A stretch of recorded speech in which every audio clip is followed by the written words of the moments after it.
How's it going, Transformers? I am so excited for you to meet our next guest, Katrina Johnson. Get your tissues ready. This is the most inspirational story I have heard, and it's wonderful gems, and you're going to love it. Stay tuned. One of the radio personalities was like, yo, Katrina, they're coming and getting all your ideas. You're doing the deck, you're doing the graphic design, you're doing everything. Oh, wow. Do you know how much so-and-so made last month? Because they used to put the commission statements in the mailboxes. That's how old school. And I was like, no, what? And when he told me, I was like, whoop, whoop, time to go. Like Color Purple. And I left and went and worked at a small agency handling the McDonald's account for Atlanta. Oh, wow, that's huge. Working for basically handling the AA business in tandem with the bigger agency, Marat. Okay. And that was like, it was the best and the worst times, because if you know anything about McDonald's, their marketing and how it's hardcore, it's not a joke. But I knew that in order to come back and be an effective seller at that radio station, especially at the time it was B103 here in Atlanta, it's a big urban station, I needed to leave and understand the other side. Like, I understood radio, I totally understand marketing promotions. I was the girl who popped the tin out and did the t-shirts at the remotes, right? But, you know, dealing with both agency and brand, like, I needed the experience. So I left. I took a op and I left. And it was hardcore and it was great. And then it was time's up, and I was like, I think I want to do graphic design on my own for a while. Okay. So I did that, and then after 2 years of that, I learned, oh, okay, you can sustain yourself without corporate America or whoever, someone else that's paying you. You can actually do this. And then V103 called me again, and I went, which the timing was exact because I wanted to go into sales. That's why I left the first time. There was a national sales coordinator position open. Totally overqualified for it, but I was like, ooh, this is a good way to learn, you know, to get back in. So I was recommended. I went in there for the interview. She was like, how long do I have you? I said 2 years, and then you have to let me go. She already knew. She knew. And so I came back and I did that, and my old friends who were there, they were like, yo, why you come back as a coordinator? You were an account supervisor. I was like, check, chess. Chess, not checkers. And don't worry about it. And then after 2 years, almost to the day, I went into sales, and it just went from there. It went from there. Yeah. Have you ever looked into 3PLs to handle the shipping and the receiving? That way you can scale and take the opportunities now. I'm in a weird spot with those things. I'm too closely tied to the brand, and I think that's the problem. I had a 3-hour conversation with a guy who, he ran the marketing for a company here called Butler Tire. And they were independently owned and operated, these guys from South Africa, these white guys from South Africa, and they're just brilliant, and he was brilliant, and he was the brand, and they sold every hip hop artist in Atlanta. Like, they really made Butler blow up way back in the day. And they built this brand, and he was so tied to it, and he asked me that very same question, like, are you ready to go? And he said, can you separate yourself from it? I'm so tied to it. I'm trying to figure out how to literally untie this so that I can scale, because my hand, like, I'm the deity with the 9 arms, and it's graphic design, it's marketing, it's social, it's tying the bows, it's doing the images for my printer to print my mugs, it's everything. So I'm trying to figure that out now. Oh, hearing you talk about this, like, just brings me back to 3 years ago when I first started. You know, I started in my mom's kitchen giving this stuff out away for free. So the intention was just to keep everyone healthy and COVID free. So it's a project that I'm very passionate about too. And back then, I put myself in the hospital going 72 hours packing and making the orders without getting any sleep, any rest. Then one day my body just shut down. It's like, you can't keep going, you know? So I was out for a whole week, IV, drips, everything. And when I came out is when I started hiring my first staff. And prior to that, I was the one driving and buying the materials, printing the labels, packaging it, dropping it off, customer service, product photography, you know, everything. So when you say 9 arms, I totally get it. And now we've scaled. We have a team of 100 plus, and I get to sit here with you, and I know that 3,000 jars are being made right now and shipped out, and people are working on the website, and so it feels good, and it sounds like you're there. You're just holding it yourself from doing it. Like you're right there. You know me too well already. Yeah, I hold myself hostage with this. I have a hard time letting, it's so personal to me. Like it's a very personal brand. It was born out of something extremely personal, which was, I hate talking about it, and I'm really trying to figure out, like, you can't subtract it from the story because it is very important. But so I got breast cancer in 2018, the first time around. Yes. And, we were talking, going. Well, I was this hardcore sales rep, career woman, hustler, that whole thing. My friends everybody called me Tasha Mack.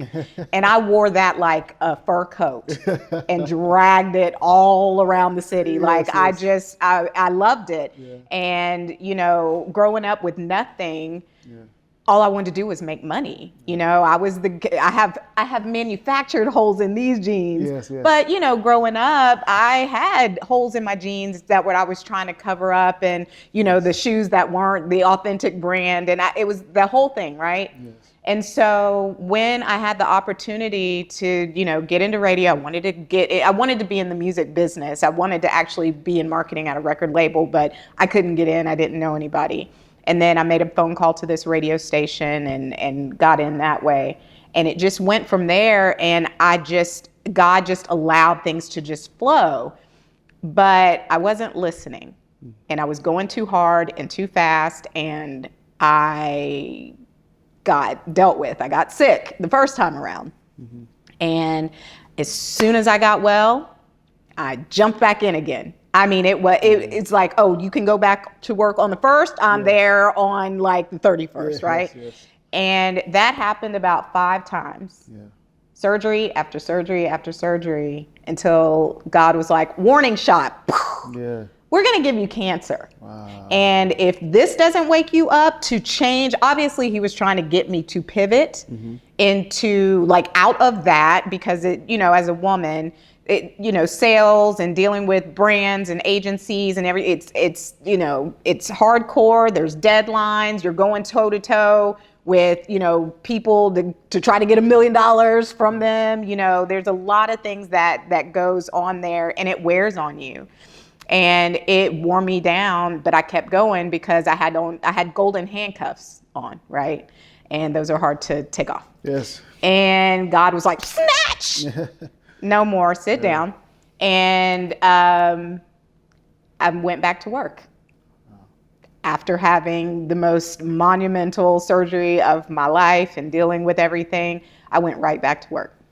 What was your drive and your why to just keep jumping back in? The money. It was the money. And, we equate stability with money. And yes, it does at some point, kind of meet up in the middle really well. Yeah. But if you are not stable emotionally, I was stable emotionally, but I was just wearing myself down. So the rest of my life was just, not haphazard, but I was putting so much into my career that everything else was like, quick, hurry, so I can get back to this. Yeah. And that's exactly how I treated my health that way. Yeah. So I went back, and boy, I got it again after a year.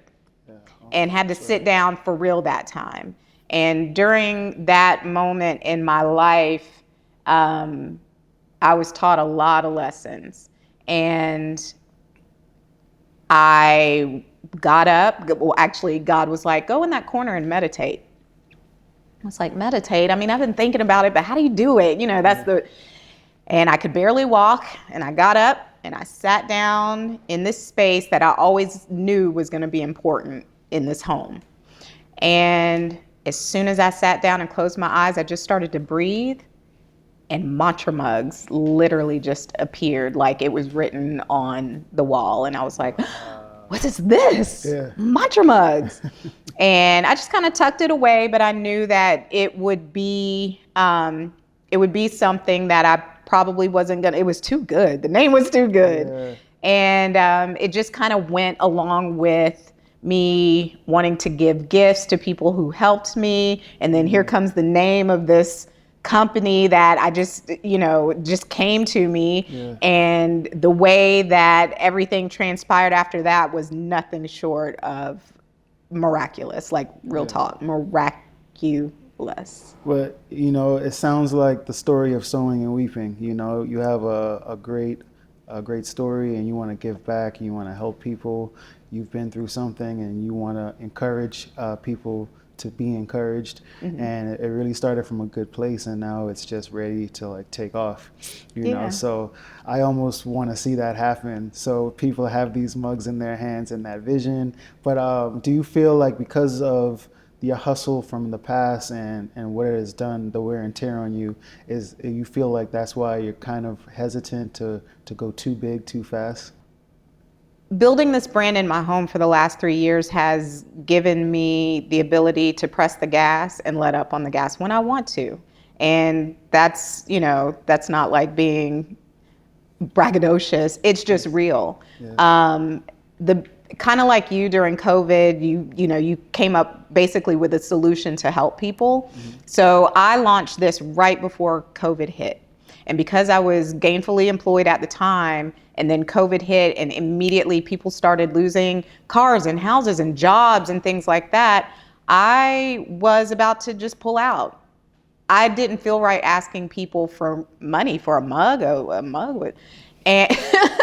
and I just sat still for a minute, not knowing what it would do. And then all of a sudden, it shot out of a cannon because people started to buy the mugs for exactly the reason that I created it, to encourage people, to make people laugh, to make people feel loved and appreciated.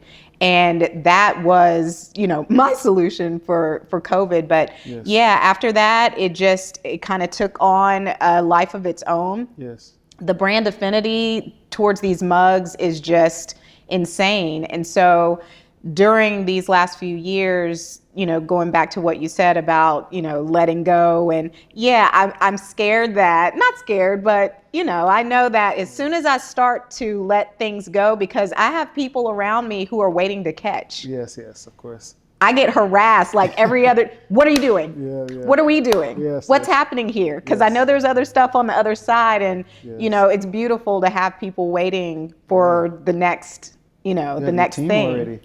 I kind of do, right? Yeah. So, I'm really proud of this work, and I love coffee mugs. I'm a big collector as well. Me too. And this is so unique and different from anything I've seen before. And, I would make teas in the morning and put my sea moss gel in there, and, I could see this being on my desk. Like, today's price is not tomorrow's price. That's right. Yes, you got to ante up. Yeah, absolutely. So like as far as the big boom in sales and people finding your product, what would you say that was? Was it media buying with ads? Was it organic content, TikTok, Instagram? Like what made you, what got your product in the front of people? Instagram. I feel like I was one of the last brands to catch that wave. Y'all know what I'm talking about. You could see businesses like Pinky and Slutty Vegan and, that were on a trajectory. They were literally on a rocket ship about to go. And I watched a few brands do it, and I'm like, I'm next. Yes. And I caught that last wave. So when I first started on Instagram, it just like went crazy. And then of course the algorithms and everything started getting funny, right? Yes. But by the time that started to happen, I had already garnered customers who were very passionate about the mugs, right. To the point where if I didn't post, they would DM me and be like, hey, I missed your post today. Are you good? Oh, wow. Because I was putting, the messages that I was putting out was like channeling from God, honestly. Now we're going to get deep. Yes. You know, I put out a lot of encouraging messages. Some are sassy, some are, steeped in spirituality. It just depends on the day and, what the vibe is and what comes through. But, honestly, I don't spend money on ads. Yes. That's a blessing. Very much so. Yeah. I could, and yes. That's a part of the pressing the gas. Yes, yes. You do that, and you better get ready, especially if it's good. Yeah. And after I did the GMA interview and all of that, it taught me a valuable lesson to just be mindful of getting ready to launch. Whether it's a new product or business or whatever, you need to have your back end totally ready to go so that you don't piss off your clients, yes, for lack of a better term. Mm-hmm. To your point, we took off really fast before Shark Tank during the pandemic. But after the show, we were the most watched episode in the history of Shark Tank. And we had Kevin Hart on our show, which definitely contributed to that. And it backed us up so much that we couldn't take any offers from anywhere else. HSN, QVC, we had to dial back. And we started getting negative comments from customers like, hey, where's my stuff? And are you guys scammers? And it could be a nightmare that really can break your brand and the integrity of it.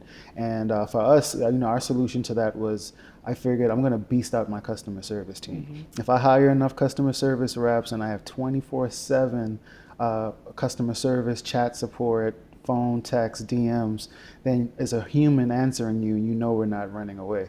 And that was literally what saved my business when that happened. So when you say that, I completely understand. You know how much of a nightmare and a fire that could be. Yeah. I wasn't ready for that first go round. I literally woke up one day, and in one day, this is the realest story ever. I woke up and I opened up Instagram, and all of a sudden I had, hundreds of new followers. And I was like, what just happened? Yes. I had to trace back, like, who filmed, who put what up, who posted what? And I had to track it. And then I looked in my orders and I was like, oh my gosh. And so I figured out Shape Magazine posted me holding a mug. Right. Yeah. I don't know where they got this from. I don't know if they had a team that was digging for, brands or whatnot, but they posted me holding a mug that said life begins now. Yes. If I'm not mistaken. And it did. Yeah. That day it began. Yes. And I was all excited about that. Yes. And then I turn around a couple of hours later and I got an email from Good Morning America. Oh my goodness. And I was like, what's happening? It's on video. I said, I'm going to sleep now. Yes. And I literally went to sleep. Oh I tried to anyway. I laid down. I just had to take it down. And at that point I was like, you know what? Okay, let's go. And didn't have a fulfillment company in place.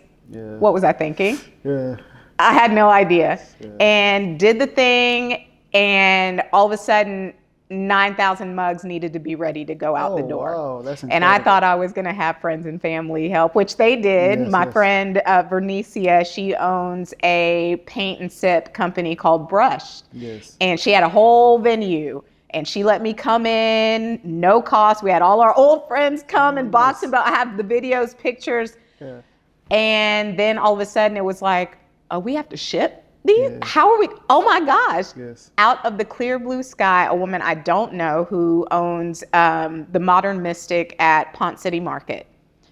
She sends me a DM and says, you cannot do this by yourself. I was like, well, she's a mystic because I don't know her. Yes, and she sends me a note and she said, I'm going to call my guys and they're going to be ready for you. And sure enough, I called them. They were like, oh, she's already called, come see us. And they took everything over from there. So how I knew that I had a thing or that I was supposed to do this thing, I had just gotten my clean bill of health and I got in my car and I said, all right, Katrina, you just got a new lease. You've got this business that you know you can do. Do it. It's time. So I was like, I'm going to treat myself to a good lunch and I'm going to go get my nails done. So I go to the restaurant and I go in and get the food and I was going to take it home and something said, no, just eat it in your car. So I walk out and this guy He's walking up, he's on the phone with his mom, and this is how he approached me. Hey, excuse me, can we get married? And I was like, no, we can't get married. He was like, I wanted to introduce you to my mom. Oh, well, you know, and he's joking or whatever. And I go and sit in my car and I eat, which I never do. A couple of minutes later, he comes out and he knocks on my window with a lime green business card, one of them hard, you know, knock, knock, knock. And I rolled down the window and he was like, look, I know we're not going to get married, but if you ever need anything printed, business cards, T-shirts, mugs. I said, what did you say? And I said, you have no idea what you just said to me. At that point, my head just exploded because I just told myself, you're about to start this business. And then here comes this printer that says he can print these mugs. So this guy, he comes and he says, you know, I can print these mugs for you. And no, actually, I'm sorry. I asked him, could you print the mugs for me if I started the business? And he was like, you can do that yourself. I'll send you, you can buy the printer. I'm selling one. Well, I said, okay, I'll go see the printer. I never do anything outside of the lines, but I went to his office, saw the printer. He showed me how he did it. And I made the purchase and then realized, girl, you're not going to be printing these mugs. You're not going to do it. And so I decided at that point, you know, I'll pay him and that type of thing. He's literally 2 miles from my house. And so when he prints them, he'll drop them off or I'll go get them. I mean, it's just, it couldn't have lined up any better for me to start this. Yeah. So you two got married? No, he is a great guy. He works very hard, and I bust his chops all the time. I like perfection. I'm like Morris Day. I need things to look a certain way, and he's jumped on the train. But we kind of taught each other during the process. Oh, that's great. So you know how you talked about those 9 people as always calling you every day, like, where are we? What are we doing? Well, you just got number 10, because I'm going to be doing that next, because the world needs this. I can see this in gift bags. I can see this on Oprah's Favorite Things. I can see you on Shark Tank. I could just see this in every Target store. And I mean, putting out something that's so positive and just putting that energy into the air, I think is just beautiful. And we need it. There's so much negativity in the world and so many things and trauma happening. This is a good reminder to, you know, of something positive or a strong message or something funny or witty just to cheer you up that day. So, you know, I would just love to see that in more people's hands and they feel that energy. Katrina Johnson, thank you so much for being with us. You're obviously a transformer and you're going to inspire so many people. Thank you for sharing so many gems with our Transformation Factory team and fans. And let the people know, how can we find you and how can we get one of your mugs? Okay, so I'm very easy to find. www. Why did I say www? So you can find me at mantramugs.net. Instagram is mantra.mugs. Mantra.mugs, very specific, mantra.mugs. And my website is mantramugs.net. Well, you have a customer for life. And when you're ready to make that coffee shop, you need capital, investors. I believe in you. I love it. Thank you so much. I really appreciate you having me. Yes, thank you again.